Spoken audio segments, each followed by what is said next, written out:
Over the past few days, there has been severe rain and wind across Sydney and New South Wales, and today, on Friday the 17th of January, that did just happen.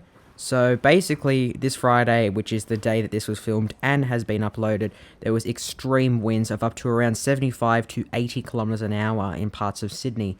And what happened basically was a tree came down onto the overhead wires and onto the tracks at St. Peter's, majorly affecting the T4 line and minorly affecting the T8 line down to Sydenham. So basically what I decided to do is get the train to Walleye Creek before getting on the T4 line to Sydenham. So trains at that time were not running between Sydenham and the city. No trains are running to Bondi Junction, as they didn't have any in that section to run through. So basically what will happen is that I'll catch the train down to St. Peter's, where I'll get off at Sydenham Station before transferring over to a T8 line train, before then getting back on another train to head back, basically. So I was able to get good shots of the tree down on the tracks at St. Peter's, and also a good detail of what exactly was going on and how trains were being diverted, and how Sydney Trains managed this incident. As many of you should know, that Sydney Trains isn't normally the best at managing incidents, but is it maybe different this time? This video will be fairly unedited and straightforward, so I hope you enjoy the video, and thank you all for watching. So what I decided to do is get the train to Walleye Creek from the T8 line, and then get on a train here at Walleye Creek. This Tangara was sitting here. It's been sat here for about 10 minutes or so, and we are going to be catching it towards Sydenham, where it will terminate. Now, the wind was pretty bad at Walleye Creek, as you can hear just here. So yeah, I decided to get on the train and basically just get out of the wind. It was so windy, in fact, the doors were actually shaking as well. So this train, it did say it was going to Bondi Junction on the screens. However, the guard and everyone knew that the train was going to Sydenham only, stopping only at Sydenham. So I got on this train about 5 minutes after I got on. It left down towards Sydenham Station, where it was going to terminate on platform number 3. Now, I did check AnyTrip briefly on the train to Walleye Creek before changing to get the T4 line, and could see that some trains were terminating at Sydenham. And this train was sitting at Walleye Creek, for a total of about 15 to 20 minutes. So I didn't think I was going to make this train, but turns out I actually ended up making the train, because, well, it was just arrived when I was probably at about Kingsgrove or so on the train towards Walleye Creek on the T8 line, on the All Stations line, may I add. So, yeah, basically, we got the train to Sydenham, got off on platform 3. Everyone was heading towards the metro to go into the city and towards Martin Place. However, I decided to go to platform number 4, where there was a T8 Waratah service, T8 city service, not Waratah service. It is a Waratah ASET, that was sitting there. It was a bit late, however I managed to make it on, and about 5 minutes later it departed. And as you can see just here, there was an Oscar which was stuck down the track. That also required to use platform number 4, so it was waiting for our train to move. We eventually moved, and I'll stop talking just here, but you can see that basically there were a lot of trains stalled.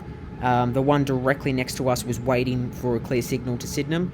There was also a 4-carriage Tangara, which was originally an 8-carriage, but I believe the front 4 cars were hit by the tree, so it was detached, and the rear 4 cars were left stranded there. So here is us going past the tree at St. Peter's, before I'll then get off the train and take a better look at the damage done.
So here is the tree. So of course it has been cut back in regards to its branches. A lot of it was sitting on the tracks, and you'll see that later when we pass directly past it on the train.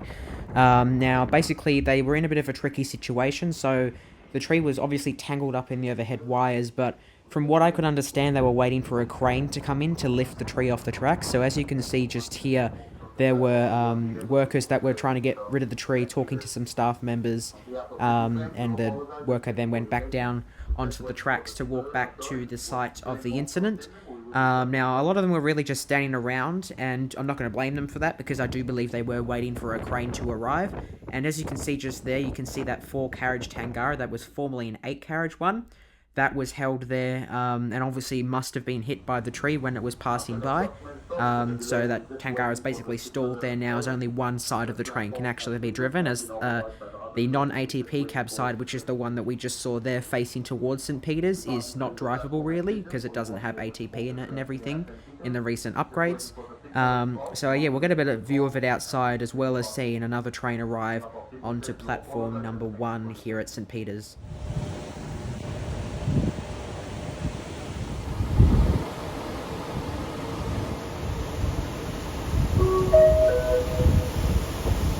Good afternoon, customers. Just repeating the message again.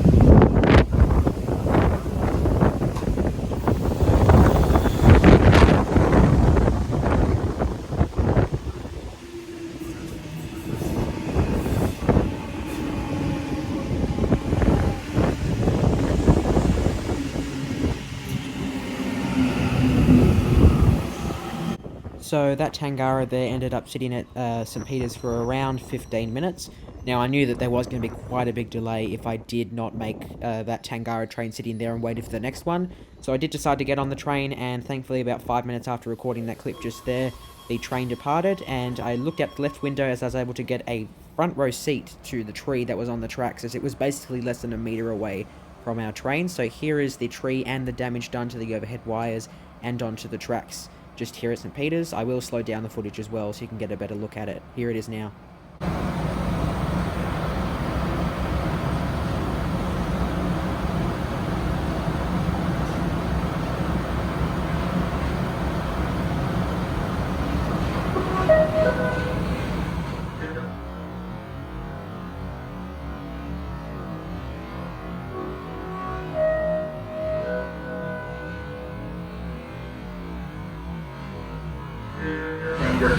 For Metro services and Southwestern buses to Textown. Next stop, Sydney.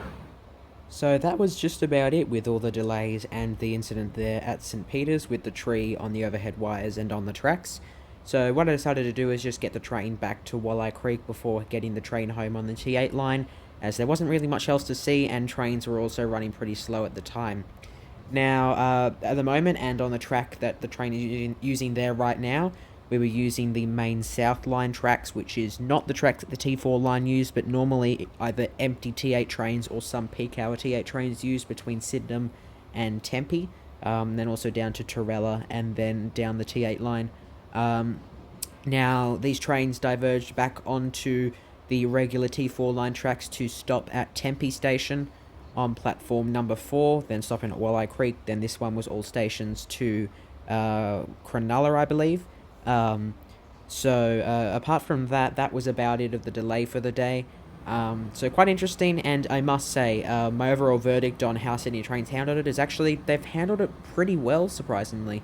I do believe they did a great job at announcements, and even at Sydenham, what normally happens is they won't make an announcement that this train is actually going somewhere else, and a lot of people, for example, thought this train at Sydenham was going to Bondi Junction, but it was actually going to Cronulla, so the guard made an announcement warning passengers that this train is not going to Bondi Junction. So just simple stuff like that really made it easier for passengers and for myself to understand what was going on. And the guard on board the train was amazing. He was making an announcement like every 2-3 minutes or so, providing an update to passengers, telling them what was happening, and stuff like that. So overall, I'd say that Sydney Trains handled this incident pretty well, and they obviously, at the time that I was recording it, they obviously just started diverting T4 trains onto the other tracks at St. Peters and Erskineville. So of course, when that starts happening, it interferes with other trains that were using the track. For example, the T8 line was using that track, so there was a bit of traffic there. However, at the time of filming this clip here at Tempe, it was starting to clear up around there and move a lot quicker. Yeah, I believe they're using platform 3 and 4. They were using platform 3 and 4 for the T8 and T4 line trains. Platform 3 was used to turn around T4 line trains at Sydenham. Platform 4 was any trains coming from the city, and also for T8 trains to turn around quickly and head back into the city via St. Peters and Erskineville. But yeah, so very thankful as well for the metro, because a lot of passengers who would have been travelling to like Martin Place, for example, were able to make it there. However, obviously it would be quite frustrating as there were no trains to King's Cross, Edgecliff or Bondi Junction. However, they have many local bus routes such as the 333 bus that goes around that area, which passengers would have been able to have used. But apart from that, that is all for this video. Very windy day, very cold, very wet day for summer in 2025. But yeah, this wraps up the first video on this channel for 2025. Fairly unedited, I know. There is lots of great videos to come out over the next few weeks. There probably won't be one for at least maybe 2 weeks on this channel after today's video. But do definitely stay tuned for some future videos coming to the channel, as I have some great videos coming out soon.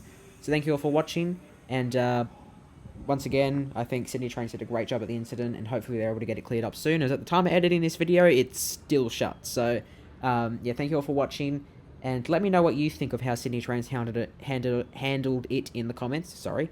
Yeah, I'll see you all in the next video. Doors closing. Please stand clear. Doors closing. Please stand clear.